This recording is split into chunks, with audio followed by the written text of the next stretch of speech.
Are we a constitutional republic or a democracy? Well, we are actually both, and let me explain why.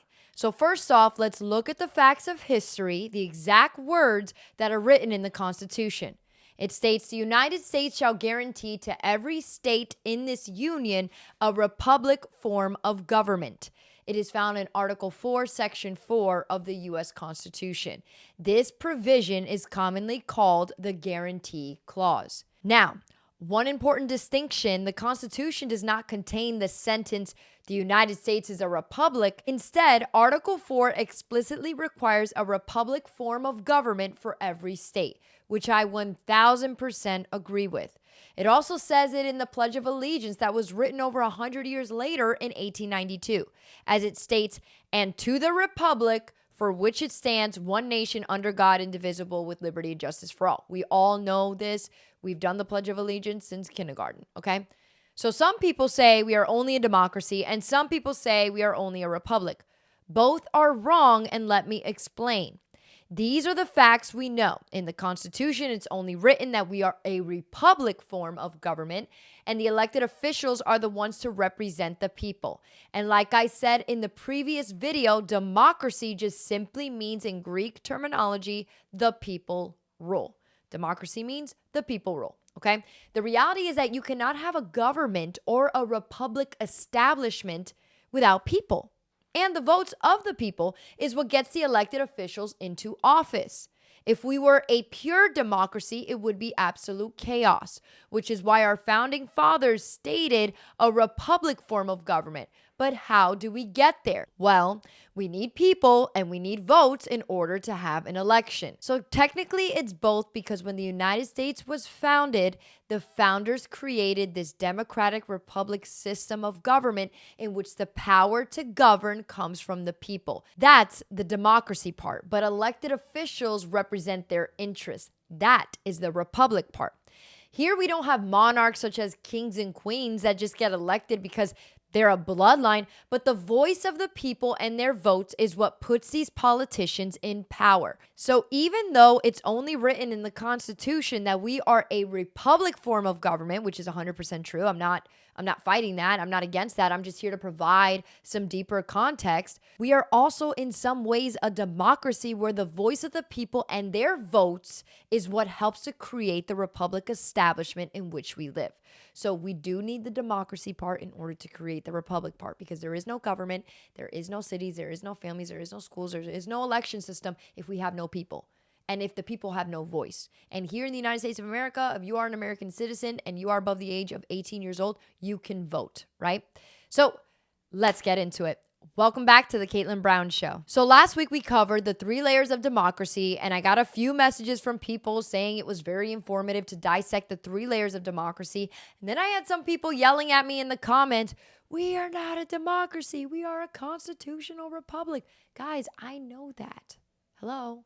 I come here with facts. I come here with history. I know we are a constitutional republic, but I'm giving the context into why we do need a sort of democratic support for this constitutional republic, because we need the people and we need the votes in order to have an election system, in order to put politicians in power, right? In order to have these elected officials represent us, we need the people. And if we tell ourselves, well, we don't need people, we don't need elections, no, that doesn't work.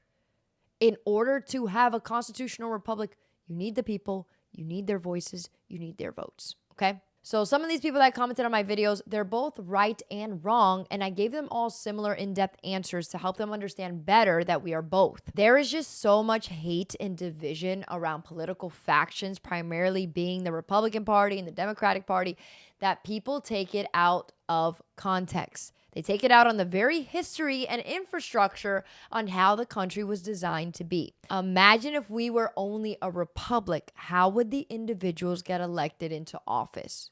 With whose voices? With whose votes? Through votes. And where do those votes come from? The people. We know that democracy is a Greek word derived from 2 separate words that means the people rule. It doesn't mean all the people are elected officials, but it does mean that the people have a voice and can vote based on their beliefs. The appropriate terminology for our constitutional government establishment is the United States is a constitutional federal republic that operates through representative democracy. This is a fact. It's not a theory. This is why we have elections and a voting system. This country isn't led by monarchs. It's led by elected officials that the citizens of this nation votes for. Now, both political factions has some present extremism, which makes people hate the idea of us being both, essentially a democratic republic. And I believe that over the last 250 years, both of these parties have changed so much from its original intention and creation. We are living through a moment in American history where one of George Washington's greatest warnings feels more relevant than ever. In his farewell address in 1796, Washington warned the American people about the dangers of political factions, or political parties modern day. He feared a nation so consumed by party that Americans would begin to see one another as enemies rather than fellow citizens. Does this remind you of anything? Maybe it reminds you of the times that we're living in. I'm going to say that again, okay? George Washington feared a nation so consumed by party that Americans would begin to see one another as enemies rather than fellow citizens. Yep, that is fitting. He warned that the spirit of party could divide the nation, weaken the government, and place political loyalty above the interests of the country itself. And listen, when you look at America today, you have to ask yourself, have we allowed our political identities to become more important than our national identity? Because Republicans, Democrats, conservatives, liberals, those are political affiliations. But before any of them, we are Americans, and our loyalty to this nation should always run deeper than our loyalty to a political party. My mission is to help restore that by pointing our nation back to the American flag with Build America First. Not all people, but there are some people that are blinded by distractions and noise that they forget the loyalty is to the flag, to the American flag. And that should be the deepest loyalty at the end of the day. Let me explain something to you guys. When soldiers go to war, they don't ask each other, are you a Republican or a Democrat? Because depending on what you say, I may or may not save you in battle. No. So why are we acting like that here at home? Why are we acting like that? I understand. Not everybody's going to agree with you. Listen, there's people that are watching this right now that do not agree with me and probably don't like me, and that is okay. They are able to have their own opinion. Their feelings are valid to them. I don't have to receive that for myself, but it's fine. It's their opinion. I don't care. I'm still going to say what I want to say, and I'm still going to speak the truth. And that is fine. Do not force people to believe what you believe. Oh, if they don't believe the way that I believe, and if they don't think the way that I think, we can't be friends. Oh, we can't work together, and we can't do this. Why? Why? At the end of the day, we're still all Americans. That is where our loyalty needs to be greatest. Because when those soldiers are giving their lives on the battlefield for us, they are not thinking about who is a Republican and who is a Democrat. They are fighting for you. They are fighting for this flag. And this was actually a really big reason why I wrote the book, 250 Years, One Nation Under God, United, Not Divided. Because I am sick and tired of the division. I am sick and tired of just seeing it all over TV. And that is why here on this show, on the Kaitlin Brown Show, we only talk about solutions. We talk about history. We get clarity and understanding. We paint vision. We don't take opportunities. Try to pull up one video of me just slandering somebody in politics, please, because you won't find it. The time and energy us Americans are spending on slandering one another is the same time and energy we can spend on building America's future. So I choose to do that. You can choose to speak slander. You can choose to enjoy exaggerated content. You can choose to do those things. That's fine. But I choose to do the opposite. My focus is to focus on the challenges at hand, to create solutions, to create a vision, and to create a place where Americans feel heard, where their voice feels heard, and that we are looking for the future hope of America. We're not stuck in this rut of just going against each other and slandering one another and ripping each other apart. It's embarrassing. Other countries are looking at us and we look like fools. That's it. No more. We cannot stay here anymore. We can't.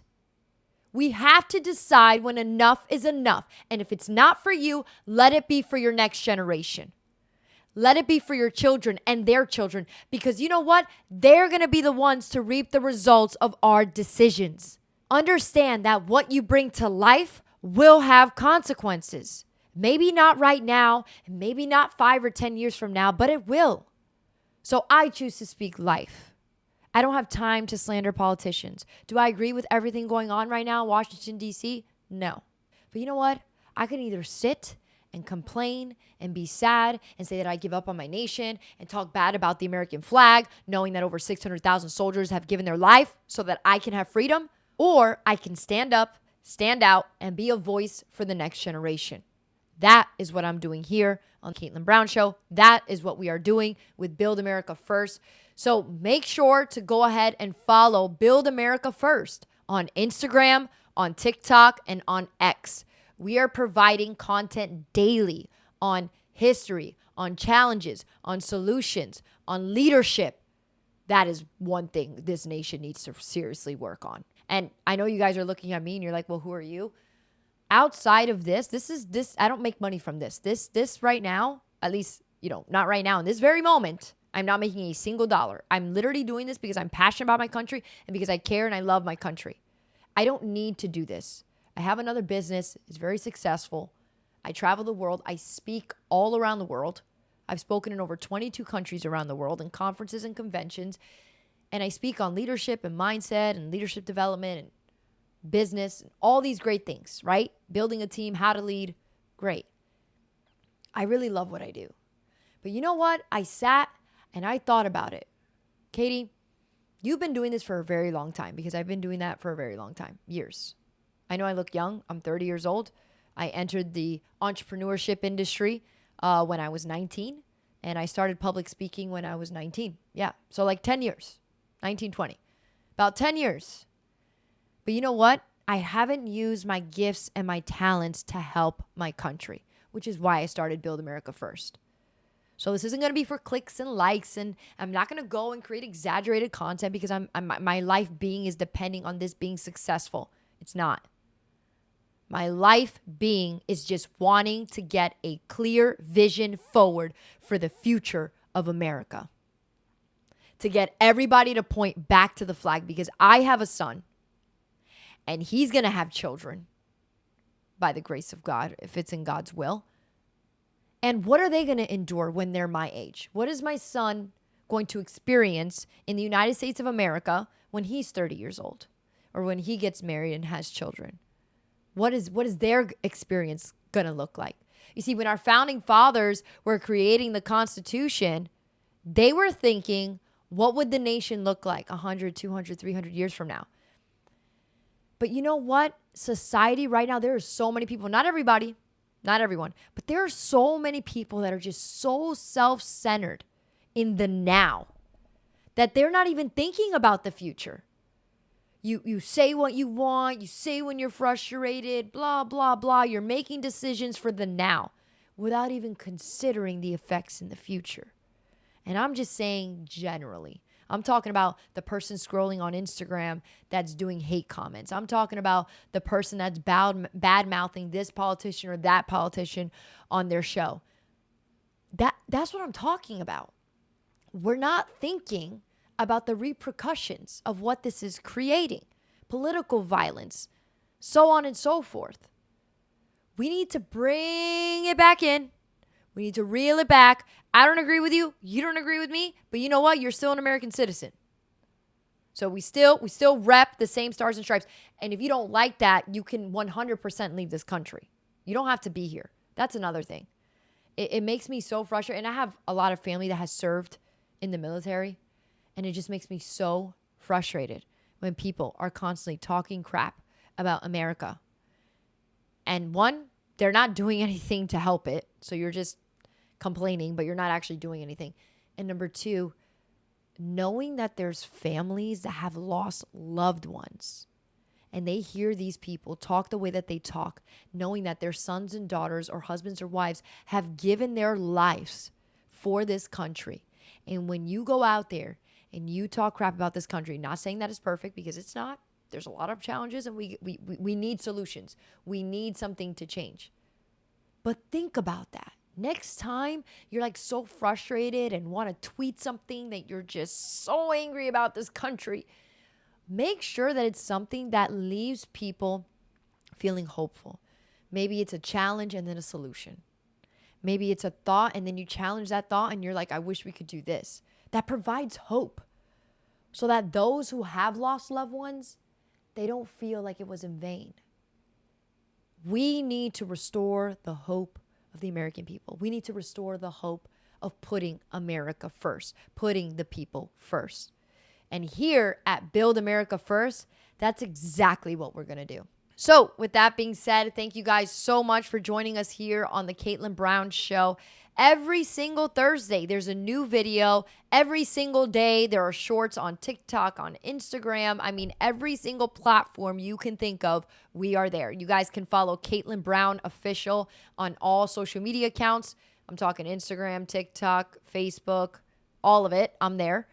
And Build America First. And let's build this vision. Let's build it together because I believe that the hope and the future of America is bright. It doesn't matter what it looks like right now, but I'm believing for that in the future. And if you are too, welcome to the family. Thank you guys so much. Make sure to like and subscribe to this video, and I will see you guys next Thursday. Bye, guys.